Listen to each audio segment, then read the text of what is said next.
Masih ada? Cukup? Silakan, penasihat hukum.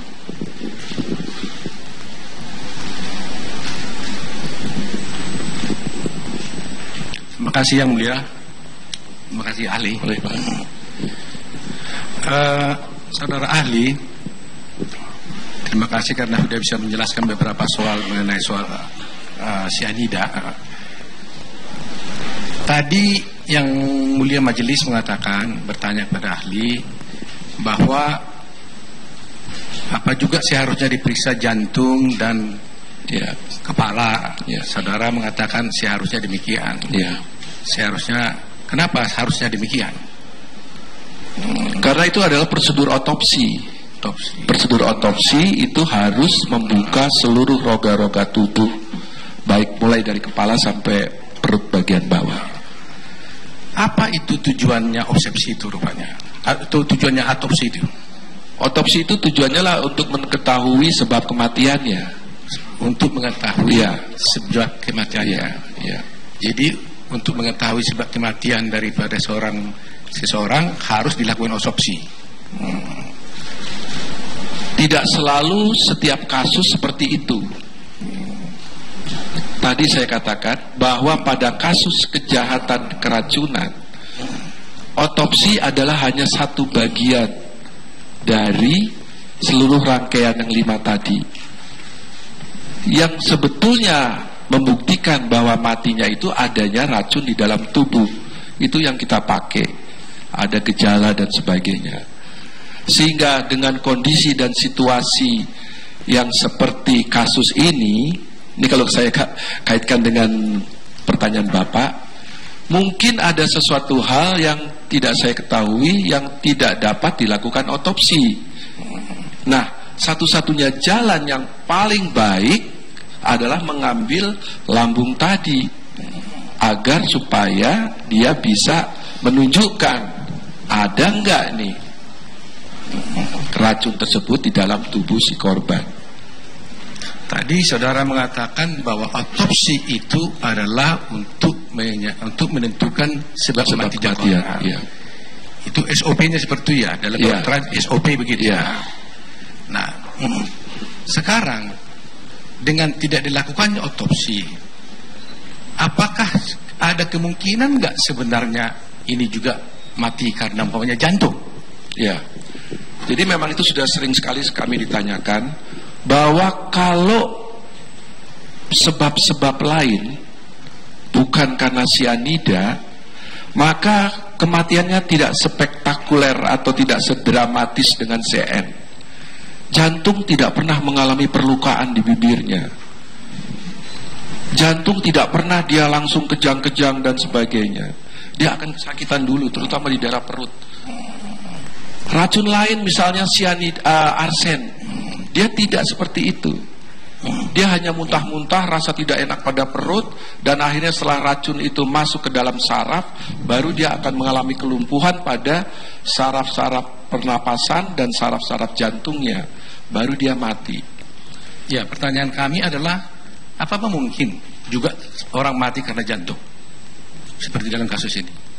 Dalam kasus ini saya bisa menyingkirkan kemungkinan matinya. Bagaimana saudara bisa menyingkirkan orang saudara tidak periksa?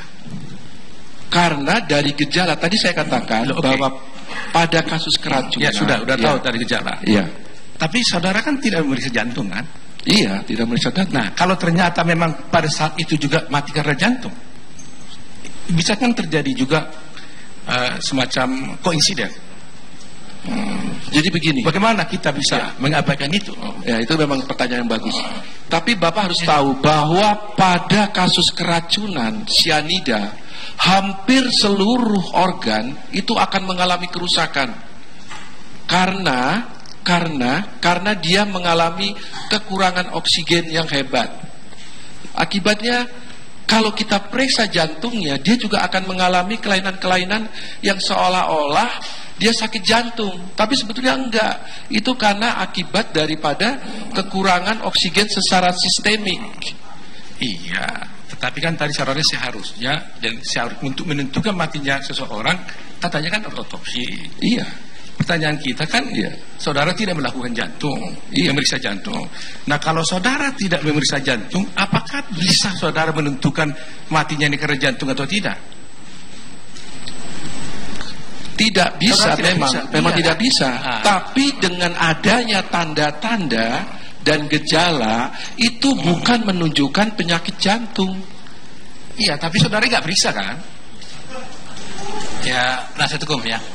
Enggak, ini kan ini kan keilmuan kan? Iya, keilmuan. Kita Iya, bicara oke. ilmu kan, gitu. Tapi pemeriksaan kami, pemeriksaan dokter, masa dokter bisa tahu kalau tidak ada dukungan-dukungan dari laboratorium dan sebagainya? Kan kita dokter, ada laboratorium yang bisa menggunakan dan sebagainya.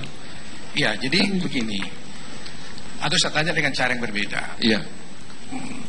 Kalau saudara tidak memeriksa jantung, apakah bisa saudara menentukan, oh ini karena jantung atau ini bukan karena jantung? Padahal saudara tidak memeriksanya. Ini keilmuan. Iya. Bisa nggak? Tidak bisa. Tidak bisa. Tapi kita bisa memperkirakan bukan jantung. Oke. Iya. Kedua, saudara tidak lakukan bedah di Jenazah, otak. otopsi. Jenazah otak. Iya. Sedangkan tadi saudara menjelaskan juga bahwa kemungkinannya adalah sianida itu bisa masuk sampai ke otak. Iya. Ya kan? Nah, kenapa tidak dilakukan pemeriksaan otak? Permintaan dari kepolisian paling kita adalah seperti itu. Iya, dengan itu bukan salah Bapak kan? Iya. Ya. Dengan hal-hal yang kita tidak ketahui. Iya. Kalau seandainya tadinya otak diperiksa, Iya. bisa nggak kemungkinan bisa ditemukan karena stroke umpamanya? Ini Bisa kemungkinan. saja, tapi Bisa gejalanya saja. tidak seperti ini. Ya, tapi bisa saja kan? Bisa saja. Bisa saja. Iya. Jadi kemungkinannya stroke juga bisa, gitu. Karena nggak diperiksa. Iya. Karena memang ini persulit sekali, karena kalau SOP-nya kan sudah saudara jelaskan tadi. Baik. Kalau umpamanya saudara melakukan suatu pemeriksaan semacam otopsi, atau ini tidak otopsi, pemeriksaan. Ya. Jadi pemeriksaan apa namanya ini? Pemeriksaan jenazah dan pengambilan sampel. Pemeriksaan jenazah dan pengambilan sampel untuk pemeriksaan toksikologi. Nah, tidak otopsi. Nah, apakah kalau saudara melakukan pemeriksaan itu, saudara menganalisa yang ada di dalam tubuh atau menganalisa yang di luar tubuh?